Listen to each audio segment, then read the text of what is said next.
My complete name is Christopher Edward Mckinnell. I'm named after my grandfather, Edward Warren. And I run the international network known as the Warren Legacy Foundation for Paranormal Research. This is a group of dedicated people all around the world who volunteer their services to help when somebody gets in trouble with the paranormal. We don't charge for our services, and we're constantly expanding. Our job is to educate the public, to educate the next generation of paranormal researchers, and of course to help people in trouble. As a matter of fact, we also have two different psychic support groups for people who are struggling with their abilities or who have abilities and want to further them or even suppress them. One is in English and one is in Spanish. Eventually, we'll be expanding into Portuguese and other languages as well.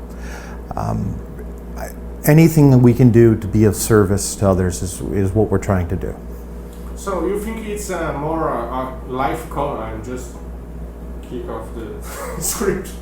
You think that be a researcher is more a life calling you, or is a choice that you make? In my personal case, I started so early, I don't know that I ever had a choice. By the time I was 12 years old, I was searching for God, trying to understand God and going to different religions and studying with them. I started out Catholic, but went to the Mormons, Jehovah's Witnesses, Zen Buddhism, Judaism, Mohammedanism, anything I could get a hold of, trying to learn. And by the time I was 16, even before that, I was going on lecture tours with my grandparents and meeting people. Like, for instance, I think I was 14 years old, and we met one of the three priests who actually performed the true exorcism that the movie The Exorcist is based on. Yeah, that was something else. You know, at 14 years old, I'm like, wow. And watching my grandmother, who was an extraordinary psychic, easily the most powerful psychic I've ever met in my entire life, and I know thousands of them. And to watch her stand in front of a building and tell the entire history of that building that she'd never been to, she didn't know where she was being taken, and she's talking about private details that are only known to the family of a haunting going on inside the house.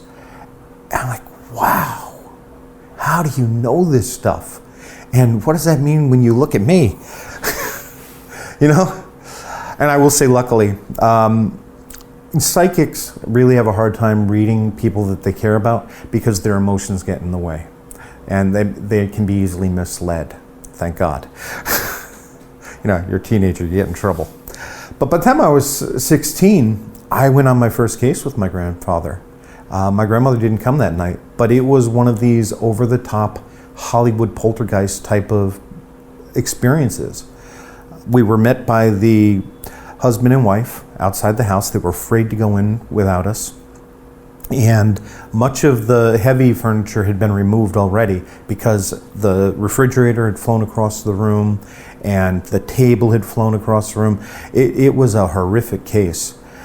As we entered, you could hear loud pounding noises in the walls. I mean, this was a standalone home, and you were hearing something sounded like a fist this big slamming the wall, and growling noises coming out of the wall, and scratching and clawing. Now, we're not talking like rats. We're talking like werewolf. And up until that night, I had been afraid of the dark. I was terrified of this stuff. I grew up with my grandparents. I didn't want to know this stuff. But we got to the top of the stairs, and the crucifix in the bathroom was upside down. I mean, this was stereotypically over the top. And my grandfather had me sit in the master bedroom in the dark and wait for something to happen by myself. And so for an hour, I'm sitting there listening to this pounding and clawing and whispering and growling, while they're downstairs with Holy Church incense in a pot, and they're trying to stir things up so that it will reveal itself so they know what they're dealing with. And every time they try to bring it up the stairs, the incense goes out. That's not normal. When church incense like that is lit, it stays lit. And they tried 3 or 4 times and went out every single time they tried to come up the stairs. Eventually, I went downstairs, and at 3 o'clock in the morning, all hell broke loose. We were on a radio station on the phone. It was my grandfather and the lady were sitting off to one side on a couch. I was in a recliner, a chair, in one corner. Upstairs was another researcher with the husband, and they were on a phone. And at 3 o'clock, 2 hulking black shapes came down the stairs and stood on the landing at the bottom of the stairs. And you couldn't make out eyes or anything, but you knew they were looking at you. And people on the radio call were calling in and saying, it's getting very cold. We could feel something awful happening. And yeah. And I'm sitting there quietly with the phone in one hand, a crucifix in the other hand, and I'm saying under my breath, by the power of Jesus Christ, I command you to be gone. By the power of Jesus Christ, I command you to be gone. And the woman screams, and she says her face is on fire, and my grandfather turns the flashlight on her face, and on the left side of her face, there are 3 claw marks and blood dripping down her cheek. And then that pot that had the Holy Church incense in it came out of the kitchen, flew around the corner, and straight at my head. And it just went like that past me. It hit the window behind me. The shade flew up. The pot crumpled, but the window didn't break. The woman was screaming she wanted to get out of there. It's 3:15 in the morning now. And I'm like, I'm going to help you get out of here. That's a good idea. And so I go to the front door, and the front door's locked. It hadn't been locked. We'd been in and out of there all evening. But the door's locked, and the lights are going on and off, on and off. That chair that I had just been sitting in flipped over and flew halfway across the room. And then the door opened by itself. And we left my grandfather sitting alone in the living room on the radio and we went outside. One of us got sick. I don't remember which of us it was. But that was my first night on a case. First night? Yeah. Yeah. And you decided to continue. You know, the funny thing is, as I mentioned, I was afraid of the dark up until that night. From that night on, I've never been afraid of the dark. I've never been afraid of anything. My grandfather was in World War II. And I think, you know, he joined the Marines when he was 16. His father found out and came down and pulled him out. But at 17, he joined the Navy, and he went. He served in both the Atlantic and Pacific theaters. And for him, I think he thought, I needed a trial by fire. I needed to be thrown in. And he was right. The only things that scare me today are concern for people I love. Other than that, nothing phases me. So can you tell the story of your grandparents to us, please, in professional and personal? Sure. Well, my grandparents, you know, they met when they were teenagers. My grandfather had grown up in a haunted house, and his father didn't believe any of that. But my grandfather was seeing the old lady that used to live in that house in the hallway. It scared the hell out of him. But it also made him have a lifelong desire to understand. My grandmother, on the other hand, at a very early age, I think she was 8 years old, they have a holiday in the United States called Arbor Day, where they celebrate trees. And she was at St. Charles School, same school my mother went to, same school I went to, and they were planting a tree. But instead of that tree, that little tree, my grandmother all of a sudden saw this full-grown giant tree. And she mentioned it to one of the nuns, and the nun said, "We don't talk about those things." So my grandmother learned very quickly, we don't talk about those things. But when they were about 16, I think, my grandmother had never been on a date in her entire life. But her girlfriends had invited her out to the movies. They knew they were inviting her out to meet this boy. She didn't. And they got to the movie theater, and my grandfather was working at the movie theater as an usher. And he invited them to go out for a Coke after the movie. So after the movie, they went down to the local soda shop, and my grandmother didn't like Coca-Cola. So she ordered, instead of a 5-cent Coca-Cola, she ordered a 15-cent milkshake. My grandfather called her a gold digger from then on. But they hit it off. And as he was saying goodnight to them and walking across the street, my grandmother saw not that teenage boy, but the middle-aged man that she would spend the rest of her life with. And she knew then that was the man that she loved for the rest of her life. And she did. He got into the Navy at 17, as I mentioned, and they arranged to get married very young, And I think my grandmother was 18 when my mother was born, 18 or 19. So they started early with their family. They only had the one child, but yeah, they started early. So you can talk about a little of presentation work of your family to the audience, please. These guys from the movie. Sure. Most people know my grandparents from the Conjuring films and the Annabelle films.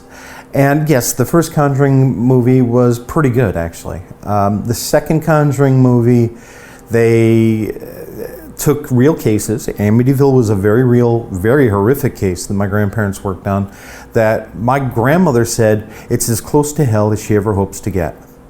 It was real. Don't believe anybody who tells you that it was a fraud or a hoax or anything like that. The truth is, the people who owned the home, George and Kathy Lutz, I knew them. And they lost everything. They never made a penny on the movies or the book, nothing. That's all a lie. In reality, my grandparents were called in by a local news station, Channel 5 in New York City.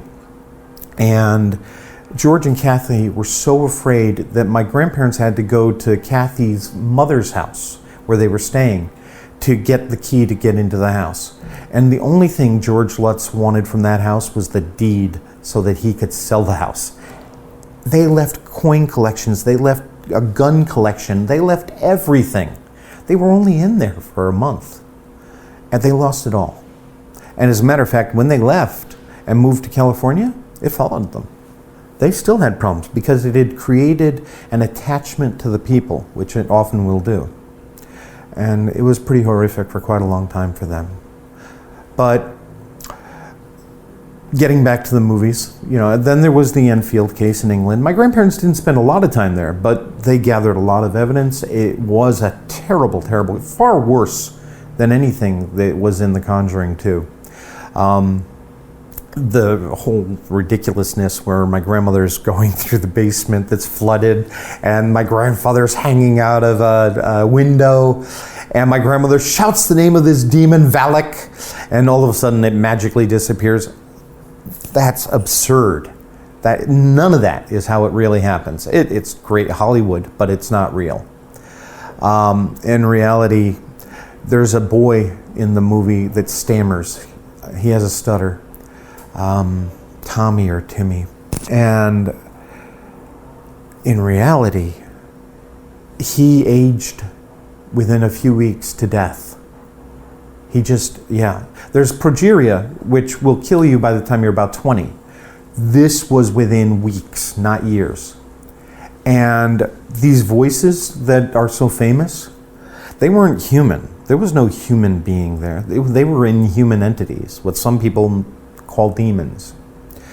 And as that little boy was being taken to the church for the funeral in a horse-drawn carriage, these voices were screaming obscenities at the people on the street and throwing rocks at the people.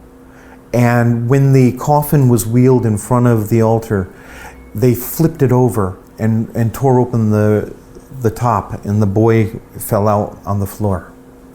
That's what really happened. It was not as simple as the movies say. Now, The Nun is another movie that's associated with us. The only thing true about that movie is during the credits, Maurice Theriault, the man that's known as Frenchie throughout the movie, he was never in Europe. He was actually an illiterate French-Canadian farmer who came under possession. I worked on that case, and it was a terrible case.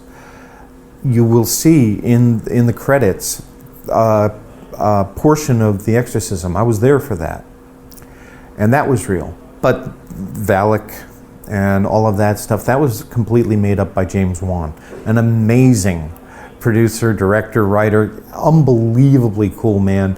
He loved my grandmother. I mean, he truly did. He was so respectful of her. As a matter of fact, in one of his movies, I'm not a big film buff, before he did the Conjuring movies, he named his main character Lorraine in her honor, even before he met her.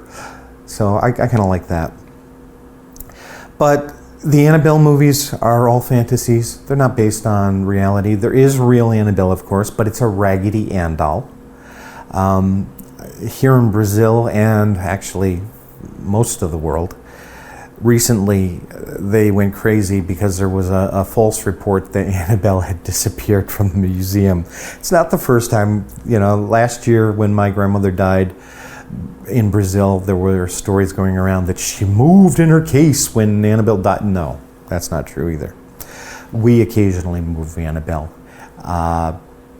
because we take it to special events, but we have to have it in a special case with blessed items around it and prayers and blessed salt, and so you don't get hurt, But all of the other stuff, that's ridiculous. The Annabelle movies are fun. They're kind of scary.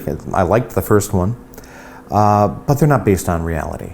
My mother, for instance, in the third movie, supposedly has all of my grandmother's gifts. My mother doesn't have any of the gifts and wants nothing to do with the paranormal. It skipped a generation. As a matter of fact, I'm amazed she ever allowed me to do it at 16 when she didn't want anything to do with it herself. So you think the movies, in general, the movies can, como é que fala, atrapalhar? I don't know. The movies can be... They're very helpful.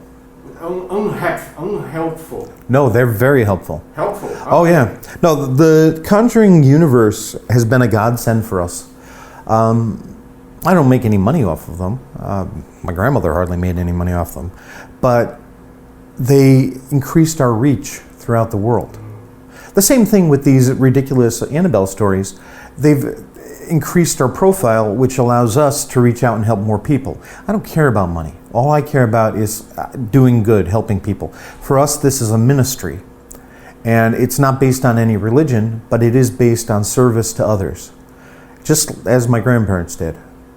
And when the first Conjuring movie came out, we were getting hit constantly with emails from all over the world from people who needed help. And I went to my grandmother and I said, Gram, listen, I know you're not a big internet person, but we really need to expand our reach here. And the New England Society for Psychic Research is just New England. It isn't good enough. People don't know what that is. They know you. So I want to start the Warren Legacy Foundation. I want to keep your name alive. I want to make us global so that we can go out and help more people. She loved the idea and gave me her blessing, and that's how this got started about 5 years ago. Okay.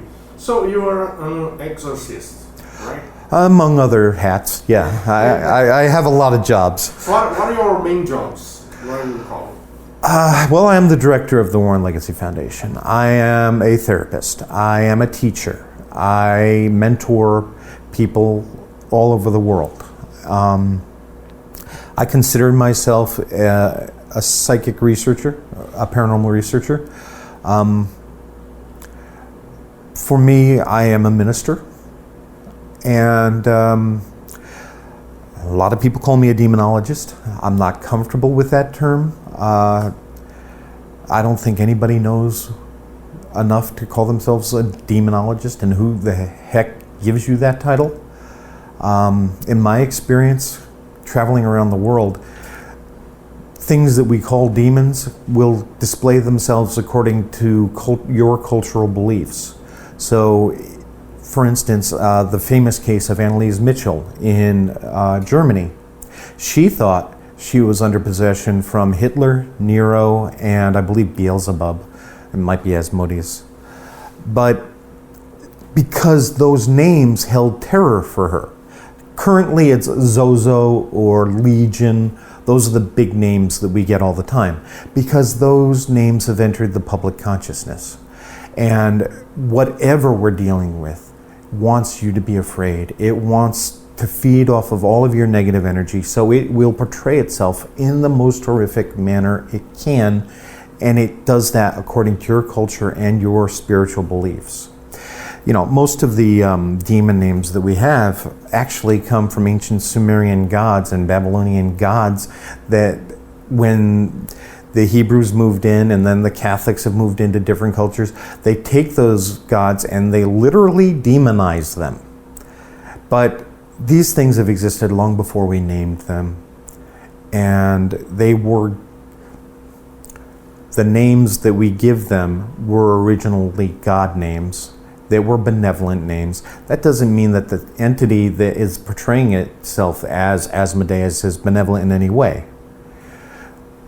Having said that as well, I am here in Brazil to learn more, because I do know now that there are entities that are redeemable. There are dark entities that are out there trying to do good to redeem themselves.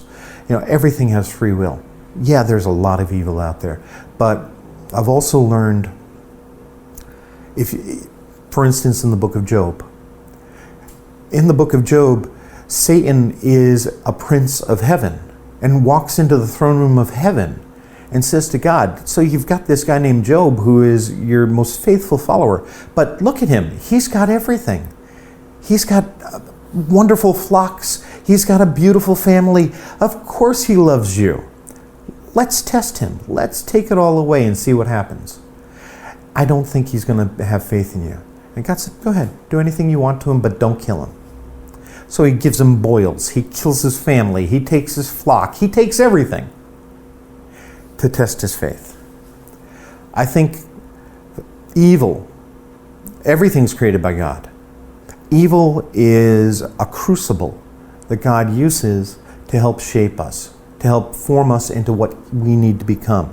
I've been through lots of tragedy in my life. I've been abused, hurt, so much has happened. And I wouldn't change a single part of it, because it's led me to being the person I am today, who can actually make an impact in this world and help people. I wouldn't change that for anything. So, about exorcists and movies, what is the difference between the real exorcist and the movies exorcisms? The first Exorcist movie is pretty good. It really is. The pea soup and the head spinning around, not so real. But the rest of it, yeah, that's a real exorcism. You know, even Maurice Theriault, you know, on tape, his head cracks open and his skin takes on a scaly, snake-like appearance, and his eyes have slits. Now, in reality, being there, we didn't see any of that. We did see him drooling blood and crying tears of blood and the pain he was in. All of that we saw. But the psychic manifestation was on film. These things will know things they shouldn't know. They'll speak languages the person doesn't know. For instance, Maurice again. On his back, in blood, carved into his back, were French words that his family didn't speak French. But when they read it to him, and remember, he was illiterate, he couldn't read or write. when they read it to him, he was able to translate it. So these are things that shouldn't be possible for an ordinary person. And this is one of the ways we can tell that what we're dealing with is not a human manifestation. So I have a doubt about all my life about this. When I see in the movies there is an exorcism, the people use crosses and holy water and things from Catholicism. There's this means that they are needing like a Bible or something like this, or there are some ways of do it by another.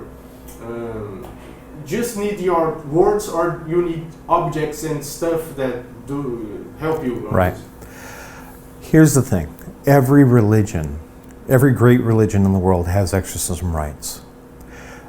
Objects and words, ritual, all focus your intention. And that's what it's really about. Focusing your faith and your intention through these things. So if holy water and crucifixes fill you with that power of God and your faith is strengthened by having those, then absolutely they work. But if you're Jewish and you pull out a crucifix, it's really useless because you don't have any faith in it. It is all a focus for your faith. So the people who are being exorcised, exercised, yeah. They have to believe somehow in No. this, or anyone can be possessed or something like that. Possession is incredibly rare. Incredibly rare. It isn't like Hollywood in that way.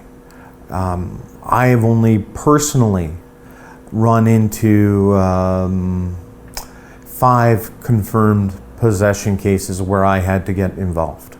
Only 5. And out of 40 years. So it isn't like Hollywood in that manner.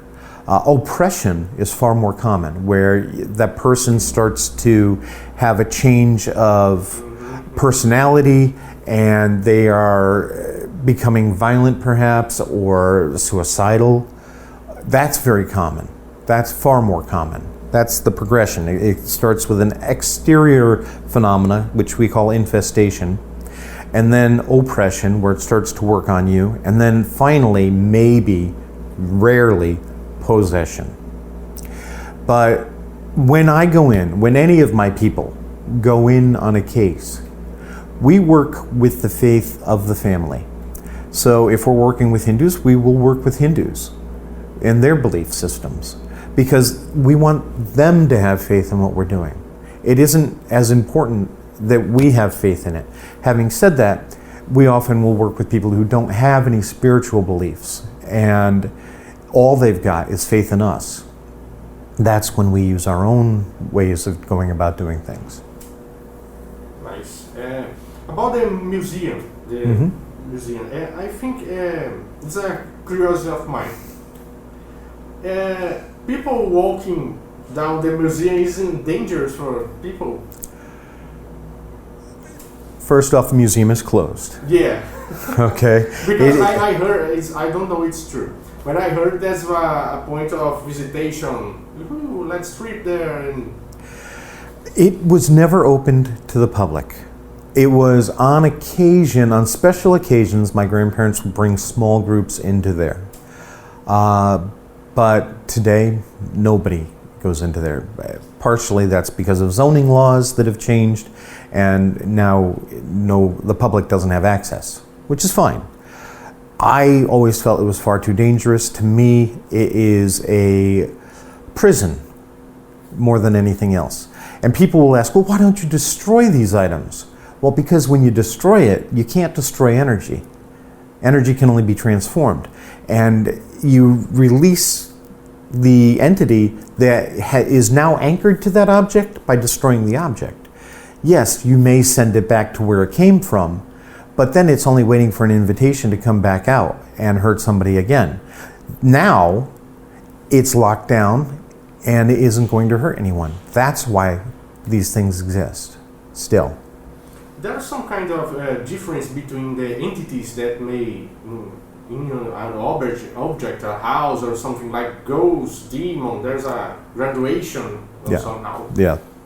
Yeah, there are many, many different types of entities out there. And there's self-manifestation, which means that your own beliefs and fears can manifest and actually change what's happening in a home, like poltergeist phenomena, where things will fly around, but it's because somebody who's in a disturbed state, whether it be a teenager going through puberty or somebody who's a psychic who's got out of control abilities and doesn't know how to control them, or somebody with mental illness or drug abuse problems, these people hook into a power source that may be present in that one house, and their fears, for instance, they hear tapping, and sure, it might be a squirrel, but because they don't believe it's a squirrel, all of a sudden they're starting to look for paranormal reasons for it to exist, and they literally make it happen.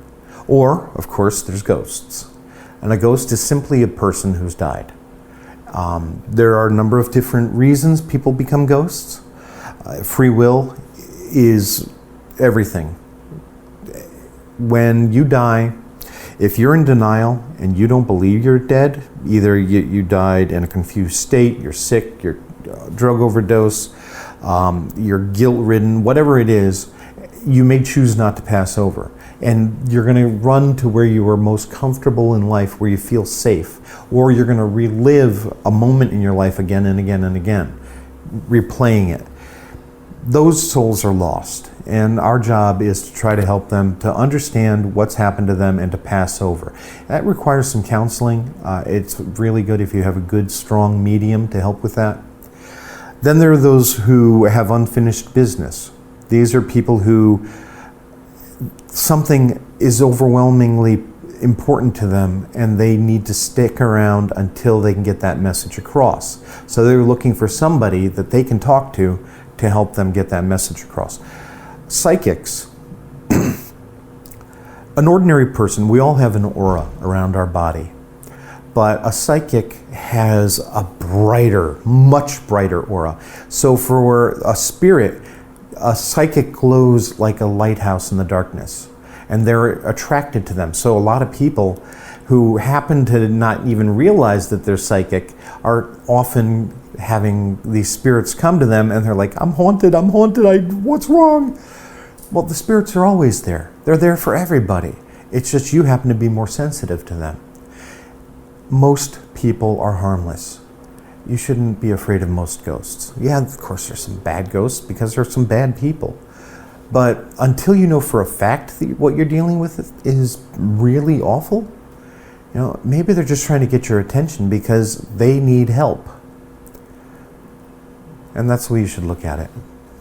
Don't be afraid, because fear is the true enemy in the paranormal. Fear will then open doors for something negative to latch onto you and start to feed off of you, which brings us to the next type of spirit, which is an inhuman entity. These spirits are like psychic vampires, and they will feed off of your energy. So, in the case of Annabelle, for instance, it came portraying itself as a lost little girl, very innocent. This happens all the time on cases. Matter of fact, my very first case, it was a little boy who shows up at first and says, where do all the lonely people go? And, people immediately want to care for a lost child. That creates an emotional attachment that they then can turn into a spiritual attachment. Once that happens, if we're dealing with a negative entity, it then turns negative. And it will use a small amount of energy to make you afraid. And then all of a sudden, every little noise, every little thing, your keys are missing, oh, it must have been the ghost. And you start to feed it even when it's not actually doing anything to you. So fear is something you need to learn to control. Having lived with it for so much of my life early on, I know how hard that is. That's why education is so important. If I can educate people to understand that these negative entities are parasites And if you stop feeding them, then you don't allow them to become strong. That's really an important point. Where people can be educated in the, I don't know, I want to be a researcher, I want to help, where people can... Contact us. That's what we're here for. If we're able to, we will mentor you, we will help you to grow into this. But you need to understand that 95% of what we do is therapy. It's psychological. Most of our cases are psychological. Every case has a psychological component. 5% of them have a paranormal component, but still psychological as well. You do a lot of counseling in this job. It is about helping people to understand what they're dealing with first. Because at the end of the day, it's their battle, it's their fight. You can help, but there are always underlying issues that make them vulnerable versus you. And they have to deal with those problems, whether it be through drug treatment, mental health treatment, just working on building up the energy in the home so it's not so depressed. Often haunted houses that are really negative, often, not always, are very filthy, cluttered, awful places. And clean your home. Get it uncluttered. Throw away all of the excess crap you don't need and start playing relaxing music that makes you feel good, not headbanging music. Watch comedies that make you laugh. Make love. Raise the energy in your home. That will do an awful lot to diminish the power of anything negative. So, where you say that possession is very rare. Right. There's a way to check this, just like, okay, that's not real, it's real. Oh, sure. Absolutely. Mental illness is a very real thing. You have to look for things that are absolutely paranormal, number one. Then you have to rule out that this person is just a psychic who's picking up on things telepathically. You know, do they have superhuman strength? Are they speaking languages they couldn't possibly know that you don't know either? But that you can then translate. You know, do they have knowledge of you that they couldn't possibly have, like your mother and who she was and how she lived, things like that. Are they doing something paranormal like levitating? You know, I've been levitated. I'm not under possession. You don't have to be under possession to fly through the air. I'm not Superman either. But this is the thing, I love quantum physics. And I know that someday, when we have a unified field theory, we'll start to unlock the secrets of the paranormal. There's so much going on that we don't yet understand because we don't have the theories to start to understand it yet. And that's okay with me. My job isn't to understand. My job is to help. So I'm not the guy who's going to be on YouTube stirring up trouble just so I can have something show up on film. No. If that's what you're doing, then you shouldn't be in the home. You go in, maybe you gather evidence because you have to bring the church in or for whatever good reason, but you're not there just to gather evidence. If you're not there to help somebody, you shouldn't be there. And you don't leave as long as that family is cooperating and you can help. That's what's really important. So there's the famous cases of the movies like Annabelle, MTV, but there are cases that not on the movies that are important to people to know. You can give an example of case. I'm working on a case right now. I've been trying to get to England for about 2 years. This is a terrible case, really awful. As a matter of fact, I'm going to be leaving for Great Britain a week from Monday, thank God. This young man, he's now 36, 37. He's been in a mental institution for the last 20 years because he had a run-in with a black magician, a Nigerian black magician who cursed him. And he very quickly degenerated and started coming under possession. I watched him come under possession. And he's finally getting out of the institution into a place where we can get to him. And I'm going to be going there to do an exorcism and hopefully help him. Now, having said that, he still has 20 years of institutionalized behaviors. It's not going to be a magic wand where all of a sudden everything's hunky-dory and he's fine. No. If we can break that attachment, though, then we can work on helping him psychologically as well. Right now, this thing is oppressing him and possessing him all the time to the point where he won't form bonds with his family because he knows they're threatening the family. The family has been affected. The family's been hurt. Paranormal things happen to them all the time. And it's a form of intimidation that he won't fight them because he loves his family. You were telling me about a place up in Minas Gerais. Minas Gerais. Thank you. Which had a very strong slave culture. Mm-hmm. We worked on a case where a man had been a slave and he had earned his freedom somehow. And this was around just before 1800. And he was up in New York State, which was a free state. And he had his family with him. And he still believed the old ways from Africa. And he was out there doing his dowsing in his own way, looking for water for his farm. People saw him, and they murdered him and his family, took his land, left the bodies hanging in the barn. And he wanted retribution. He wanted justice. And for 200 years he was seeking this and causing a lot of turmoil for people all around that area. Eventually, there was this house near his farm, which no longer exists, of course. And this house had a lot of spirits in it because it had been a rest home for old people that had been run by some horrible people who let the people die, who let them go out into the fields in the middle of the winter and die of starvation.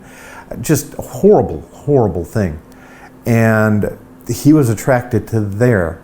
When a new family moved in and the woman was an empath, he was able to start showing himself to her.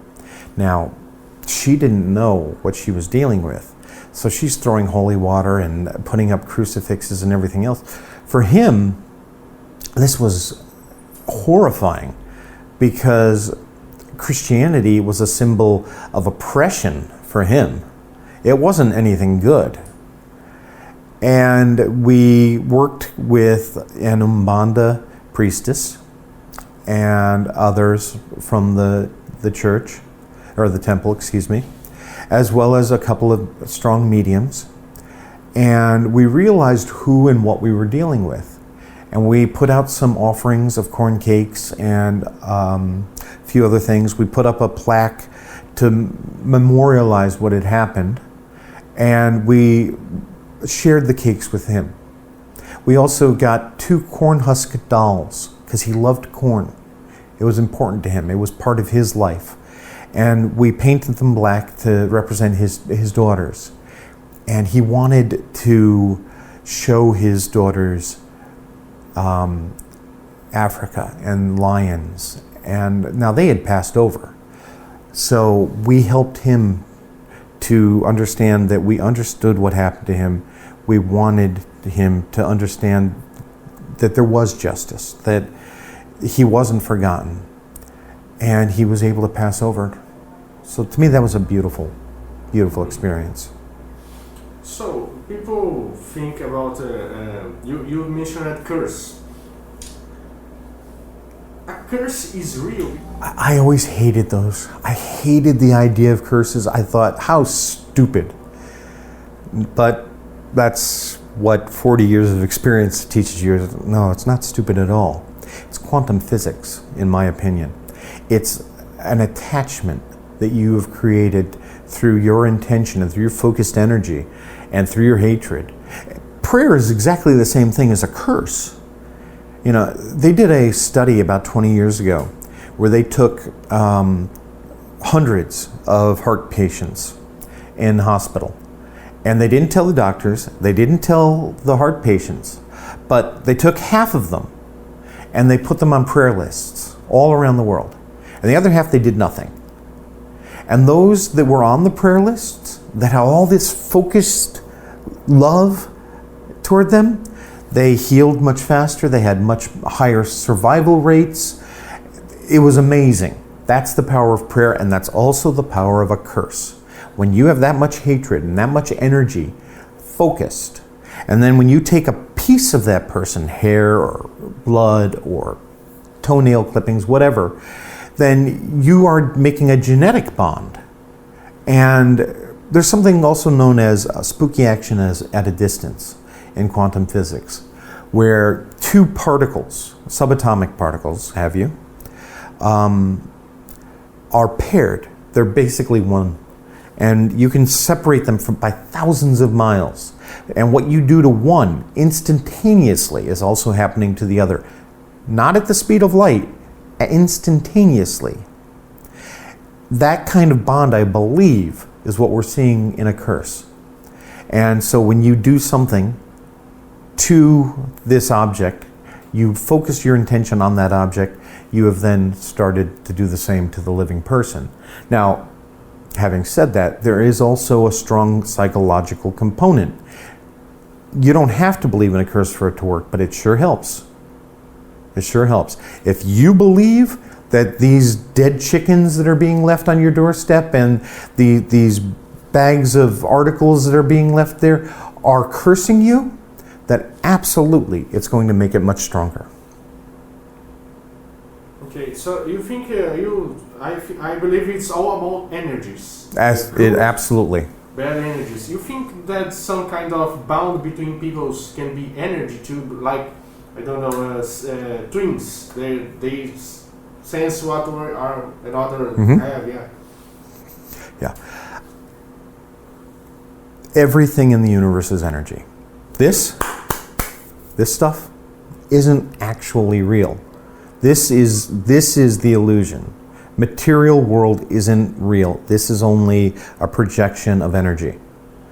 It's when you get to the subatomic level, everything is space. There's very little there. And you and I, everything in the material world, originated in the heart of a star billions of years ago that exploded. All of it. We are star stuff. We are the universe looking back upon itself, trying to understand itself.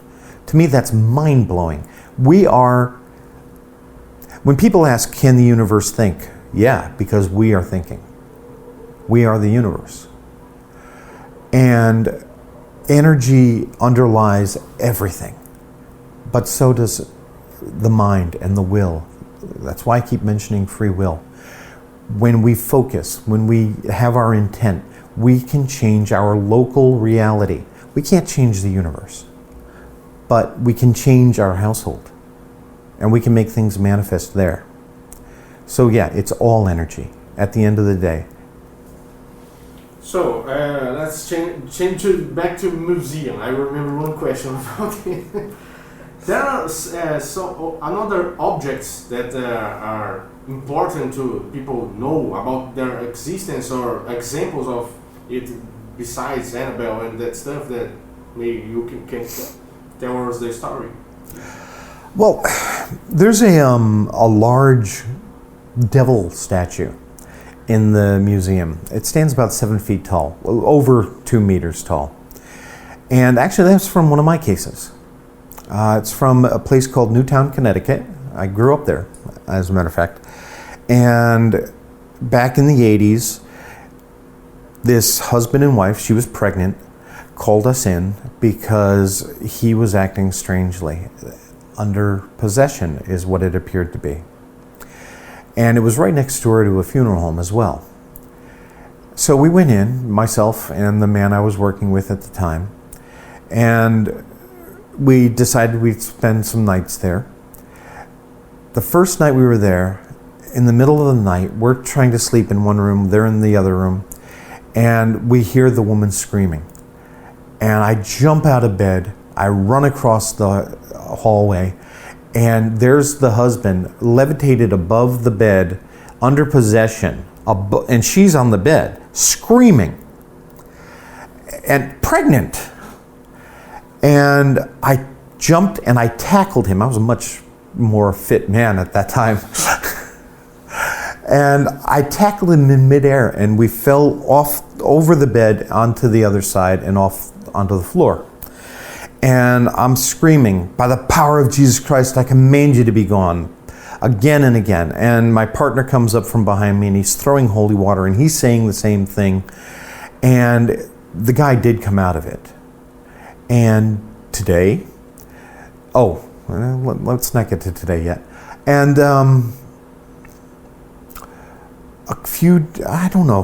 guess it was a couple of weeks later, we'd been going back and forth, and we had had run-ins with Satanists because they actually were sitting outside the house watching us. They'd been using the energy from the funeral home, necromantic energy. And I don't know if the husband was involved, I don't know. But whatever it was affecting this family horribly. And they actually tried to follow us home. And we did lose them. Some wild driving. But a few weeks later, I think, a hunter was in the woods right behind the house, and he found the devil statue and signs that ritual had been done there. So the statue was moved to the museum, and Bishop McKenna went into the house, and he did, I believe, an exorcism on the husband. And today, the woman has grandchildren, and I think 4 kids of her own, and everything has been wonderful. You think that you're studying Umbanda, Kibanda, and there's African religions. Do you think that might be a relation that Brazil and African descendant countries are the more needy to guidance of these spirits? No. Or no. then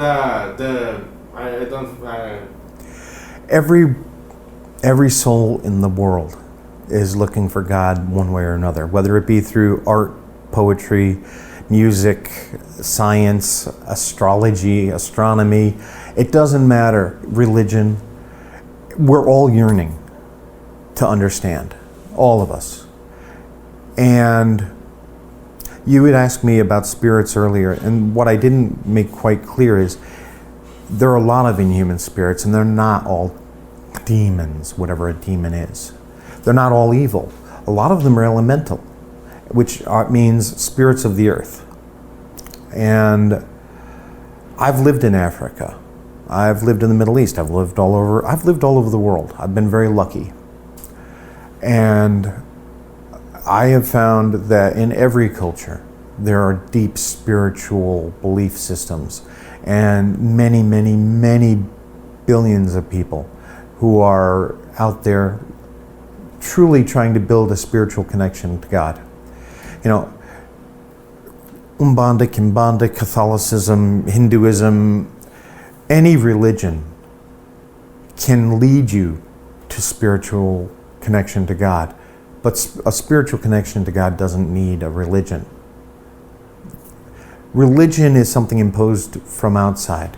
It's somebody else's revelation that has been shared and perhaps perverted again and again for greedy purposes or to help control a population or for whatever reason it is.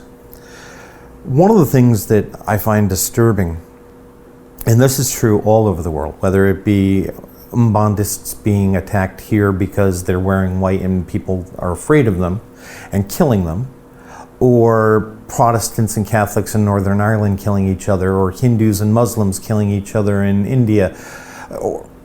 everywhere in the world, religion can be divisive. Do you really think God wants division? It's the fool running around the bottom of the mountain saying you're going the wrong way that never gets anywhere. Everybody else is trying to seek the top of the mountain and to seek God. It doesn't matter what path you take to get there. God recognizes that you're trying to get there. That's what matters. There's any question that you never asked before you want to talk about to people? I've been asked everything, but one thing I want to say is the paranormal isn't a hobby. It isn't something you take lightly. You are dealing with people's lives, and if you don't keep that in your mind all the time, then you're doing them a disservice, and you're doing yourself a disservice as well. I don't care if you believe in God. You don't have to. I think you're an idiot if you don't. You don't go into the paranormal unarmed. And without faith in something, whatever that higher power is, whatever you call it, doesn't matter. Without it, you're going in defenseless. If you're going in there to collect evidence, don't bother. You're not helping. That's it. So people that want to help, how they can contact your foundation? What the mean is? You know, this is a new thing for me. I've been doing this forever. When I was a young man, I used to do a lot of talk shows and stuff like that. Then I didn't like the attention. But when my grandmother retired, well, she'd been retired forever, but when it became public that she was retired, I had to step forward. So today, I'm on tons of these social platforms. I couldn't even tell you for sure. I know I'm on like Instagram and Twitter and TikTok. You know. But if you really want to know, on YouTube, we have our own channel, and I do recommend that highly because that's where all of my videos are, and that's where I'm teaching people. That's all I care about. You know, if I can stop you from getting hurt, you're one less case I've got to deal with, and I've dealt with thousands of them. And that's the Warren Files on YouTube. We also have our own show, The Warren Files, on the Spirit Realm Network, which is on Facebook. But like I said, every week we download those onto the Warren Files YouTube channel, so it's easy to find us. You can also find us at Warren Legacy Foundation @gmail.com or Warren Legacy Foundation on Facebook or Chris Mckinnell on Facebook. Those are the places where you're going to get the most immediate attention from me. That's where I am, and I'm always watching. Now I'm also watching Twitter. It gets overwhelming. We get well over 100 messages a day. But I do my best. I do perform triage. If it doesn't seem like there's something there that I have to help, then I'm probably just going to say hi. If you just say hi, I'm just going to say hi.